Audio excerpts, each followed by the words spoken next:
আসসালামু আলাইকুম। ওয়ালাইকুম আসসালাম ভাইয়া। আপু, আপনার নাম কি? আমার নাম জান্নাতি। জান্নাতি আপু, আপনি বলছিলেন যে আসলে এর আগে কয়েকবার ফোন দিয়েছেন যে আপনি খুব সমস্যার মধ্যে আছেন, আসলে সরাসরি এসে প্রতিবেদন করতে পারতেছেন না। তা আসলে অনেক দূরে থাকেন, আসলে কোথায় থাকেন এবং কেন প্রতিবেদন করতে চান, আসলে কি হয়েছিল, আপনার সমস্যাটা কি? ভাইয়া আমার গ্রামের বাড়ি টাঙ্গাইল নতুন বাস স্ট্যান্ড, নিজেদের আচ্ছা। স্থায়ী বাড়ি।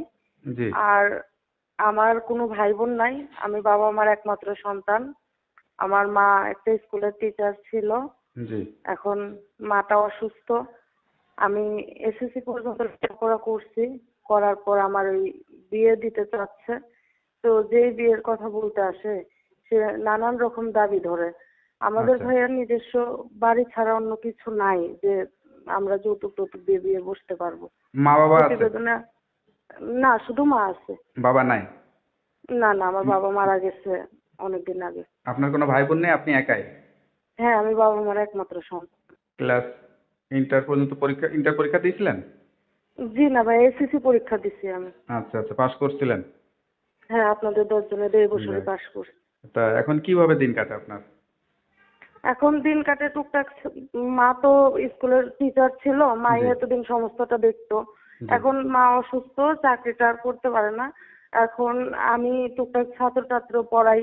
আমার এইভাবেই কষ্ট করে দিনকাল সে কি কোনো চলছে। সরকারি স্কুলের টিচার ছিল নাকি এমনি ওই যে স্কুলগুলো আছে ওই স্কুলের শিক্ষক ছিল? জি না ভাই, বেসরকারি স্কুলের টিচার বেসরকারি ছিল। স্কুলের শিক্ষক, এই হ্যাঁ। জন্য আর কি সমস্যাটা।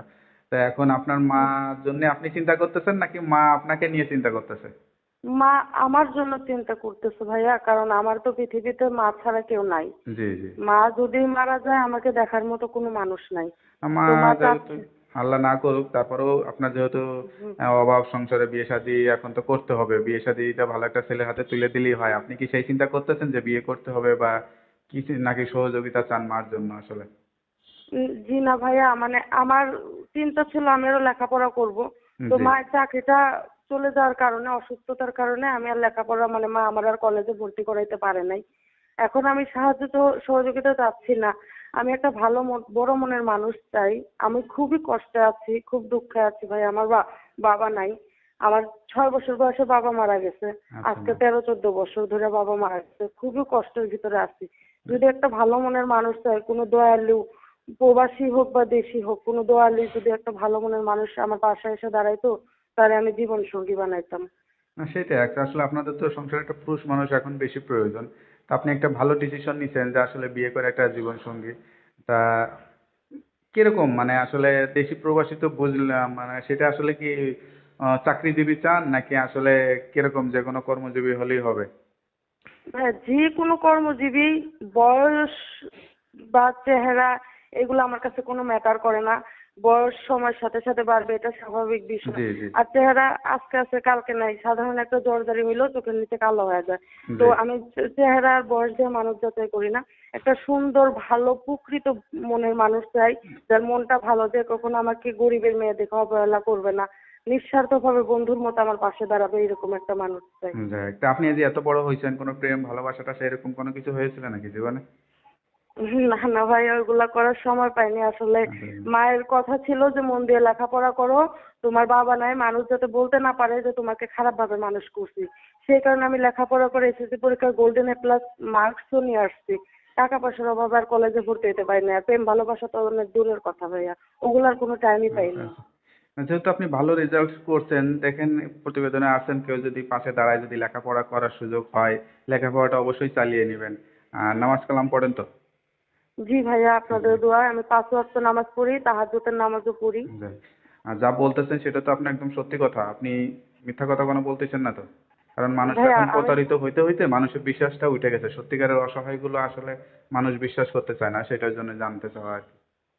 এটাই হচ্ছে মানে কষ্ট, প্রকৃত কষ্ট, যে একজনের জন্য 10 জনকে মানুষ খারাপ ভাবে। আসলে মানুষের সাথে কথা না বললে, মানে মানুষের সাথে না মিশলে তো বোঝা যায় না কে কেমন। তো আমি সেটাই। চাচ্ছি যদি আমাকে মন থেকে কেউ বিশ্বাস করে আমার পাশে এসে দাঁড়ায়, ইনশাল্লাহ তাকে আমি ঠকাবো না। যাই হোক, তা আপনার সঙ্গে যোগাযোগের নাম্বারটা একটু বলে দেন। আমার পার্সোনাল একটা নাম্বার আছে ভাইয়া, রাত দিন 24 ঘন্টায় ওপেন থাকে। জি। 017 জি। 411 জি 49045। জি যাক, নাম্বারটা খোলা রাখবেন। আর আপনি যে ছবিটা পাঠাইছেন এটা তো আপনারই ছবি। জি ভাই, ওইটা আমার নিজস্ব ছবি, হ্যাঁ, আমার যাই হোক, নিজের। হ্যাঁ, কেউ ফোন দিলেই সত্যি কথা বলবেন আর সত্য দিয়ে জীবন সাজাবেন, দেখবেন জীবনের সুখ শান্তি সবকিছুই পাবেন। আর নামাজ কালাম পড়ে আল্লাহর কাছে দোয়া করবেন, আল্লাহ দেখবেন কোনো না কোনো একটা ভালো উসিলায় বা ভালো একটা ব্যবস্থা করে দেবে।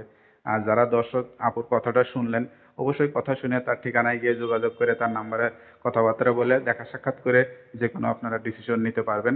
তা আপু ভালো থাকেন। আর কোনো কিছু বলতে চান? ভাইয়া একটা কথা বলতে চাই। জি ওই যে বললেন না যে সবাই প্রতারিত হয়েছে সেজন্য বিশ্বাস করে না। জি আমি শুধু একটা কথা বলি, সবার সাথে তো সবাই অনেকভাবে অনেক রকম ভাবে কথাবার্তা বলছে। আমার সাথে কেউ একটু বিশ্বাস করে কথা বলুক, কেউ পাশে দাঁড়াক, ইনশাল্লাহ আমি তাকে কখনো ঠকাবো না। আরেকটা কথা ভাই, যে প্রকৃতভাবে আমার পাশে দাঁড়াবে সেই জন্য একমাত্র আমার সাথে কথা বলে, সেটাই। কোনো অন্য মানুষ যাতে না বলে, এটাই। তো ওকে আপু, ভালো থাকেন, দোয়া করি। আসসালামু আলাইকুম। ওয়ালাইকুম আসসালাম।